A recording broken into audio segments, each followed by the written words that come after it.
You've just learned some things and maybe you just want to go in a different direction. Now, loving at this age and this stage in the game and this stage in our life, love is less fantasy and it's more substance, and that's okay. Your past is not a reflection of what's possible for you in the future. Welcome back. I'm so excited to have you. Thank you for spending some time with me today. I'm Amber and I am your host. So with Valentine's Day coming up, there's no way I could go through this season and not do an episode about finding love again after divorce. I know for so many women coming out of divorce, because I was one of them, that is like one of the top fears for women. And I think for men too, obviously. I mean, I think this works both ways, but it's that question, God, especially if you're like getting divorced in midlife, right? It's like, am I ever going to find somebody again? And those fears can definitely be escalated around the holidays, and then especially with holidays like Valentine's Day. And one thing I just want to normalize is that,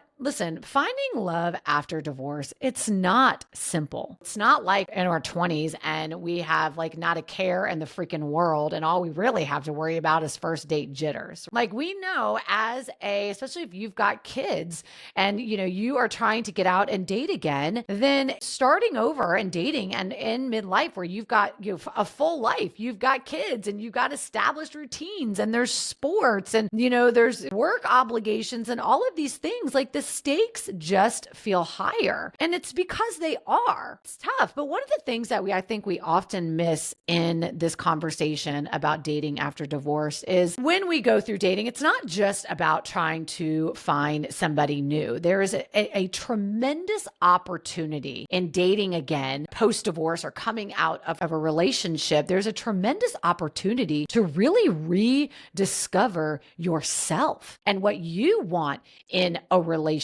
and what you want out of love, and really discover that you are the woman who's capable of love, who's worthy of love. And maybe you're ready for a different kind of love than you've had before. I know for me, when I first started dating post-divorce, God, I mean, I learned so much about myself and how I show up in a relationship. And part of that was also that helped me to heal some of my wounds from my divorce, just learning about myself. And I never would have discovered those things had I not started trying to date new people. And so today, I really want to look at this journey from the inside out, not just necessarily like how to date, right? But really more so, I think the deeper work that goes into preparing your heart for love. And I think while still honoring the life that you've built and the women that you've become. Now, I will say that if you are brand new you're newly divorced, right? Maybe you're not ready to date. I just recorded an episode as episode 318. That's all about where I share my personal journey of dating. And I share a lot of the mistakes that I made, that I learned. And so you might want to check out that episode 318. But let's get into this, because I think that the very first step and when you are learning to date, or when you are starting to date again, it's really about kind of rediscovering your love identity. I know that it can be very easy when we are starting to put ourselves out there again to really just identify ourselves and almost put a label on ourselves as a divorced mom. And there's actually can be some shame around that, right? And it can be there's a stigma around that. And we can label ourselves with that. What I really want you to realize is that, and understand, is that divorce doesn't freaking define you. Okay. And so if you don't feel like putting it on your damn dating and then your bio and your dating app, don't put it on your bio and your dating app. It doesn't have to define you, right? It's just a chapter in your story. It's something that you've gone through and something that you've navigated, but it doesn't define who you are. You don't need to self-identify with that. Now, I'm not saying that you need to not tell people that you're divorced. It's not what I'm saying. I'm saying don't get stuck in the stigma or maybe the embarrassment or the shame or anything. Let that shit go. That's just a chapter in your story. So that's the first thing, all right? I want you to let go of that label and don't let it define you. The second thing I want you to realize is that every role that you've played, right, as the wife, as the mom, and now that experience of navigating divorce, it's made you who you are, right? I really want you to understand that. And I also want you to stop looking at yourself as a broken human being. You are a complete person. You are a complete person. You are not broken. You are maybe just finding your way. And that actually, to really face what's going on in your life head on, that requires a hell of a lot of strength. All right. If you're feeling anything that you're broken or you're damaged goods or any of that, let that shit go. It is what makes you uniquely you, and you are working on navigating it, right? So I also want you to thinking about like moving beyond labels, right? Like damaged goods or, I'm just the divorced mom or whatever that looks like. I also just really want you to look at you as a human, as a soul, as a beautiful being, moving past just like your relationship status or moving past this identity also as a mom. I also want you to really learn to embrace your identity and who the hell you are beyond just a mom, beyond just an ex-wife, right? I know for so many of us that can be really hard though when we've identified ourselves as one of those roles for so long. And I really want you to start to think about like who you are outside of being a wife and a mom. The next thing, and we think about kind of our love identity, is I want you to think about the evolution of your heart. I want you to really own and embrace that your experiences haven't hardened your heart. Maybe they've just made it wiser. Maybe you've just come to know some things about yourself.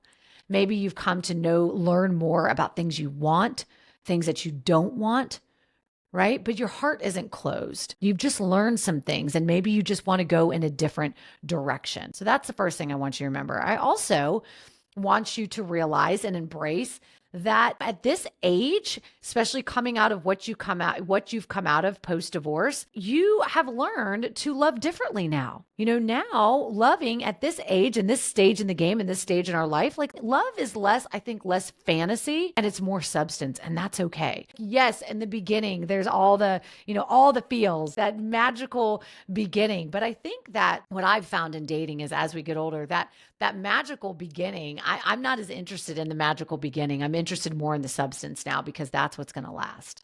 Right. And so I want you to have some appreciation for that. I also want you to recognize that, the past hurts that you've gone through, the past traumas, I really want you to own. It's what's opened you up to have more authentic connections in the future. It's what you've gone through and all the shit you've been through. I want you to really own that it's deepened your capacity to be able to love and to have authentic connection because you know more about yourself, right? You know more about what you're a yes for and what you're a no for. And the faster you can weed out what you're a no for, the faster you're going to call in what you're a freaking yes for. And so your capacity has grown. I want you to be grateful for that, right? This is why I want you to, approach dating from a different perspective and really honor the fact. I'm not saying to have gratitude for, the shit you've gone through, but I got to tell you, sometimes I do have gratitude for the shit I've gone through because it has made me a completely different person. And now I'm that much closer to what I actually want because of the shit I've gone through. And I wouldn't change it. And also I think that, in honoring kind of the evolution of your heart, it also allows you to have some clarity around what real love looks like versus infatuation. The lens in which you view love is just a little bit different. Now let's talk about too on this love journey, dating and finding love again. Let's talk then and maybe touch on a little bit of the real fears about dating again. First of all, I want you to understand the difference between like fear versus protection. I want you to really start to understand like when you're protecting yourself versus when you are preventing growth, right? When are you in a state of protection versus are you really holding yourself back? And the truth is that only you know. And if you can get honest with yourself, you know the difference. You do know the difference. And sometimes what that requires is getting just quiet with yourself and just allowing yourself for whatever to come up, right? And just asking the question, am I protecting myself? Or is it just I'm preventing my growth because I don't want to get out of my comfort zone? Which is it? And getting honest with yourself. I think that it's really important also, this is why I talk all the time too, about having that quiet time, because you start to connect with your intuition. You start to recognize how intuition feels in your body versus how fear feels in your body. I know for me, how I know the difference is intuition happens at a different place in my body versus fear. Intuition for me is I know in my body how it feels. It's like just an inner knowing and it feels warm and it feels good versus for me, fear, it's a tightening of my chest. It makes kind of the hairs on my arms stand up. And it's different for everybody. But by creating that space for yourself to get quiet, you do start to understand the difference between intuition and fear, and you start to trust it. So that I think is really, really important, especially as you're starting to, enter into the dating world. I also think that it's really important to start to understand, when are you allowing, some questions to ask yourself is like, when are you allowing your past experience to affect a current opportunity? And what I mean by that is like, when are you projecting your past on an opportunity? This can be so easy to do. I know I've been guilty of this when you start dating somebody and maybe you recognize some like patterns or behaviors that maybe your ex did. And then all of a sudden you go on a freaking red alert and you're like, oh my God, red flag. Nope. They're doing exactly, this is exactly what my ex did. And and it can be so easy as like, kind of a defense mechanism to go down that path. And what I've really learned, and this can be hard, but I've really learned to trust people until they give me a reason not to. And when I go have those moments, especially entering into a new relationship where I'm seeing maybe some signs that make me feel a little unsafe, I've gotten really good at communicating those triggers to my partner. And then from there, the way I view it is it's up to them to fiercely protect them. It's on you if you are not communicating because we all have baggage. Right. And our people that we date, they're not freaking mind readers. And so it's our job in a respectful and loving way to communicate to our partner when something triggers us and give an explanation. This was a perfect example I had the other night with my boyfriend. We were sitting down to dinner and something was going on with him. And just like just kind of all of a sudden he was like, can you just like leave me alone? I just feel like you're kind of like on my back. And I was like, it was just like a total shift of energy. And I was like, what? And for me, like that, my dad used to do things like that. And like where his energy would just totally shift, and it causes me to really shut down. And I didn't get upset. I just got really quiet. And then I talked to him about it. I was like, this is just that for me as a trigger, because my dad used to kind of had that unpredictable behavior and it makes me feel very unsafe. And we talked about it. And I do believe that he recognizes that. And because he loves me, he will try to communicate with me a little bit better when he's maybe internally feeling a little overwhelmed. And so these are the kinds of conversations that, that it requires. That level of communication is necessary, and not letting your past experiences really color what's going on. I think the other thing too that can be really challenging is just finding courage to be vulnerable again, right? But while maintaining healthy boundaries. I know that can be really difficult, but I do think that where that starts is just getting clear on what some boundaries are for you, right? And just taking small steps to enforce those boundaries. And I also think that what can be helpful if you've got some fear around being vulnerable is take your time. Like, you don't have to tell everybody everything on the first date. You don't have to tell everybody everything on the second date, third date. Like, take your time and share what feels good for you. And if you are feeling like you're not wanting to open up, communicate that to somebody. Just let them know, like, listen, I've been through a lot, and communication, and being vulnerable being vulnerable can be difficult for me, but I'm trying. So just bear with me and have these honest conversations, I think is really, really important. All right. So the last thing I want to share with you guys before I just give you guys some quick action steps of how to start to find love again after divorce and what steps you can take to do that. I just want to share a couple other things I want you to think about. Number one is I do want you to give yourself permission to want more for your life. I want you to recognize that you can be both independent and also want to have a partner. Right. I think sometimes when we come out of divorce, it can be very easy to just kind of like, close everything up. And just because we don't want to put our stuff out there, we don't want to like get hurt again. We don't want to have to rely on anybody else ever again. And so it can be very easy just to close off, and you don't want to ever feel dependent on anybody else again. But I want you to know that it is totally okay, again, to be fiercely independent, but also want to have a partner. I also really just want you to remember that past hurt and what you've gone through, it does not determine your future happiness. It's not a reflection. Your past is not a reflection of what's possible for you in the future. Now, if you don't do the inner work, but you're doing the inner work because you're right here, you're listening to this right now, right? That is a form of personal development, of growth and all that. But if you don't lean into the inner work, yeah, you might risk just repeating patterns. You might, right? But The fact that you're here right now, sneaky feeling tells me that that's not going to be you. So just understanding that your past hurts don't determine your happiness. And the last thing is, I just want you to give yourself permission to hope and dream again, because finding love again after divorce is absolutely possible. So if you are ready to start putting yourself out there, or just even start dipping your toe in the dating world, I want to just give you 3 action steps that are really, really important. Number 1, before you even start dating anybody else, I want you to start dating yourself.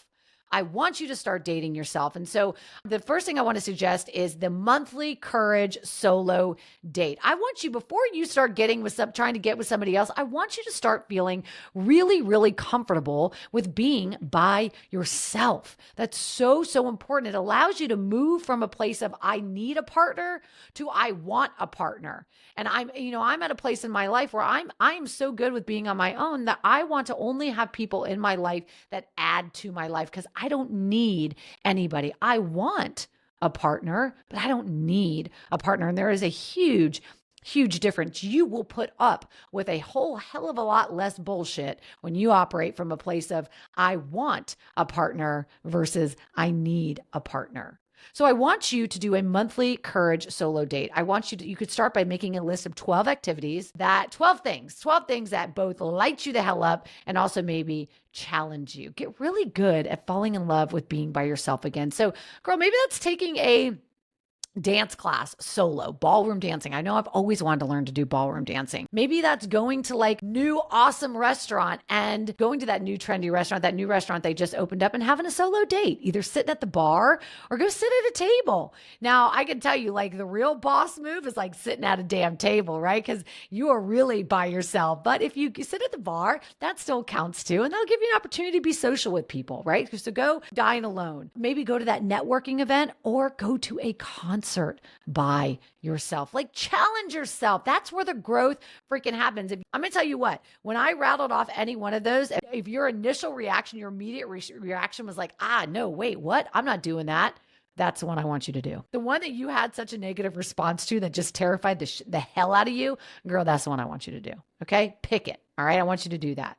Pick one and do one this month. Second thing that I want you to do is I want you to start thinking about your relationship template. Now, I want you to write out your ideal day with a future partner. I want you to do it differently. I don't want you to think about like, okay, well, we go take a walk on the beach and we do this and we do that. Like, if you want to do that, that's fine too. But listen, what I'm more interested in is I want you to start tapping into what are the types of interactions and the type of energy and the type of things you want to feel with a partner. Right? Like, I know for me, laughter is a huge one. So yeah, like my daily interactions, I want to laugh. I want to laugh together. I want you to laugh. I want me to laugh. I want us to laugh together. That's a huge, huge piece. So I want you to think about what are the things you want to do with your partner. I want you to think about how do you want to feel. Map out like an ideal day. And just this is how we start to manifest, right? This is how we start to call in who we want. We first have to get clear on what we want. So what are some of the actions? What's an ideal day? Some of the interactions with an ideal partner. So the next thing that I want you to do is I want you to list out your 5 non-negotiable green flags. And what I mean by the non-negotiable green flags, I'm not necessarily talking about like, okay, I want them to live here and I want them to have this many children. I want them to have this job. Like, those are the things that can change. I think that we don't need to get so stuck on. I think when I talk about some non-negotiable green flags, I'm talking about some things about how does this person make you feel, right? Or what are some of the qualities about this person that you would really want, right? So like, are they emotionally available, right? Like, that's a non-negotiable for me. I want someone who's emotionally available, right? Maybe it's somebody who is kind to your children, right? Like, I want you to think about these big non-negotiables and don't get stuck on some of these like nitty-gritty things that really in the grand scheme of things don't really matter. I want you to think about how do you want to feel with this partner and how do you want them to make you feel? How do you how do you want them to show up in your life? And those are the types of things I want you to write down. So I want you to write down 5. And then I want you to define what is your communication style. What is your communication style? This is a time in your life where you get to get unapologetic about what the hell you want for your life. We have spent too much time, I know, in our 20s, for those of you who are dating in your 20s before you got married, like too much time bending to other people. And at the end of the day, wherever you go, there you are, right? You can't escape yourself. And one of the beautiful things I've learned about being in my 40s is being unapologetic about what I want. Now, it's not to say I'm not talking about compromise and all of that, right? Like, of course, if you want to be in a happy relationship, that's necessary. But I'm just really talking about just getting unapologetic about, what you want. And communication is a huge one, right? This was a big thing in my relationship with the person I'm dating, Gannon, is that I asked him very early on, what's your communication style when you date somebody? Where this was coming from me too was because if you're divorced, you probably can resonate with this. I spent like 10 years being a wife. I forgot what it's like to be a girlfriend. I only knew coming out of my marriage how to communicate as a wife. And it's a hell of a lot more frequent. And when you're a wife versus like when you're dating somebody. And so learning like how somebody else communicates and then really getting clear on my communication style, like the frequency and the method and the tone and all of that, that's really, really important. So ask yourself. And then don't be afraid to ask whoever you're dating what their style is. Understand that from the get-go. I can tell you that will alleviate, if you can understand somebody's communication style, that really does alleviate a lot of just, I think, emotion back and forth. Perfect example of this is when I was first dating Gannon, who I'm dating now. His communication style is like, especially in the beginning, is definitely a lot different than mine. And he is not like on his phone all the time. So I would like text him and then be like hours before he texts me back. And I'd be like, what the hell? And I'm like getting in my head about it, right? And so one day that's when I was like, you know what? Like, what is your communication style? Like, let me understand. And now that we've been dating for a while, if I text him and he doesn't message me back for a while, I don't think anything of it because I know him. I know that it doesn't mean anything. It's just, he's not on his phone all the time like I am, right? So getting clear on your communication style along with theirs. And the last thing that I want to share with you, the last step, I know this was a little bit of a longer episode, you guys, but I had so much to share and so much I wanted to talk about on this. The last thing that I want you to do is I have partnered with my friends, Christine Hassler and Stefano Safandos. They are a beautiful couple that do a lot of just beautiful healing work. And they have a free workshop coming up called the Love Magnet. This workshop is called the Love Magnet. Stop settling and doubting and attract your epic soulmate love. This workshop, I am so freaking fired up for it. It's absolutely free. And this is for the woman. This is actually for women. This is for the single heterosexual woman. And the reason why they did it for the heterosexual woman is it's not because that they have any biases or anything like that. It's just Christine. And we recently recorded a podcast episode together and she talks about how she built this through her own experience and she is a heterosexual woman. And so that's why this is more through, like, she knows the things she's going to be teaching really applies to the heterosexual world. And so in this workshop, it's a 3-day workshop, you guys. And if you don't follow Christine Hassler and Stefanos Stefanos, I actually had Stefanos on the show as well. They are incredible. Okay. So in this workshop, you're going to learn, number one, the truth about being single. So why incredible women like you are still single. And like, spoiler alert, it's actually not what you think. That's the first thing you're going to learn. Number two, like they're going to teach you relationship types. So the 5 different relationship types and which one you're really seeking. So you're going to learn so much about yourself in this workshop that's going to set you up to find your soulmate. You're also going to learn how to release blocking patterns. So how to identify and release the hidden patterns that are really blocking you from finding your epic love, right? Finding love again. You're also going to learn how to embody queen energy. This is a transformative process that Christine and Stefanos talk about all the time that really help you to step into your queen energy and attract your king. Yes, girl, that's what I'm talking about. So you guys want to hop into the Love Magnet. So this event, the Love Magnet, this free day event is happening February 11th through the 13th. So this episode, I think right now is airing on the 10th. So this week, it's happening this week. You guys want to get in on that event. So as we wrap this up, I just want to share with you guys, like, listen, I know firsthand that opening your heart after divorce isn't easy, but I want you to know it's not about erasing your past. It's really about expanding your capacity for love because of it, right? And you are who you are, every piece of your journey. You are who you are, even the painful parts. You are who you are because of it. And I want you to really own and recognize that it is preparing you for a deeper, more authentic love than you may have ever experienced before. I also want you to know that you don't have to rush this process, right? Every small step, even taking the small steps, some of the action steps I shared with you today can help you in starting to find that love again. So I just want you to trust yourself and I want you to have an open heart. And thanks for listening today.